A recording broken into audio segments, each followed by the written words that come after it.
যাওয়া তারকা, মুছে যাওয়া দিন। আজ আমরা কথা বলবো সৈয়দ রাসেলকে নিয়ে। সৈয়দ রাসেল বাংলাদেশ ক্রিকেট দলের বামহাতি মিডিয়াম পেস বোলার। টেস্ট খেলায় তার অভিষেক হয় 2005 সালে কলম্বোয় শ্রীলঙ্কার বিপক্ষে। একদিনের খেলায় অভিষেক হয় শ্রীলঙ্কার সেই সফরেই। কৃপণ বোলিং কিংবা দ্রুত ব্রেক থ্রু এনে দেওয়ার দক্ষতায় রাসেল নিজেকে চিনিয়েছিলেন অন্যভাবে। দীর্ঘ সময় পরাজয়ের বৃত্তে আটকে থাকা বাংলাদেশ গত দশকের মাঝামাঝি সময়ে যে কটি স্মরণীয় জয় পেয়েছিল তার অনেকগুলোতেই ছিল তার গুরুত্বপূর্ণ অবদান। 2006 সালের ফেব্রুয়ারিতে বগুড়ায় শ্রীলঙ্কাকে 4 উইকেটে হারানোর পিছনে স্মরণযোগ্য ভূমিকা ছিল রাসেলের। লঙ্কানরা অল আউট হয়েছিল 212 রানে। 10 ওভারে 28 রানে রাসেল পেয়েছিলেন 2 উইকেট। 2007 সালে পোর্ট অফ স্পেনে ভারতবর্ষেও রাসেলের বড় অবদান ছিল।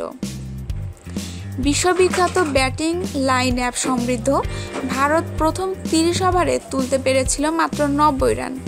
সেটি তার কৃপণ বোলিংয়ের কারণেই। 10 ওভারে রাসেল দিয়েছিলেন 31 রান। জোহানেসবার্গে 2007 টি-20 বিশ্বকাপে প্রথম ওভারেই ক্রিস গেইলকে 0 রানে ফিরিয়ে ওয়েস্ট ইন্ডিজকে দিয়েছিলেন বিরাট ধাক্কা। ক্রিকেটের ছোট দৈর্ঘ্যে বড় দলের সঙ্গে বাংলাদেশের প্রথম জয় সেই ম্যাচেই। বাহুর ইনজুরিতে বেশ কিছুদিন ধরেই মাঠের বাইরে আছে রাসেল। নিজেকে খানিক দুর্ভাগা ভাবতেই পারেন। 6 টেস্টে 12 আর 52 ওয়ানডেতে 61 উইকেট শিকার সৈয়দ রাসেল অনেক ম্যাচে রানের গতি নিয়ন্ত্রণে রেখে বাংলাদেশের জয়ের বড় ভূমিকা পালন করেছেন। কিন্তু ইনজুরিতে পড়ে গিয়ে সে অর্থে বোর্ড ও পৃষ্ঠপোষক কারো সাহায্য মেলেনি। নিজের চিকিৎসার পেছনে অকাতরে অর্থ বরাদ্দ হলেও ক্যারিয়ারের স্বর্ণ সময়কে পেছনে ফেলে আসা সৈয়দ রাসেলের পিছনে সে অর্থ খরচ করেনি ক্রিকেট বোর্ড।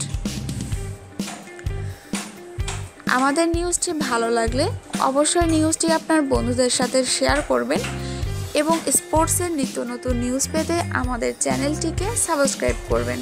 ধন্যবাদ সবাইকে।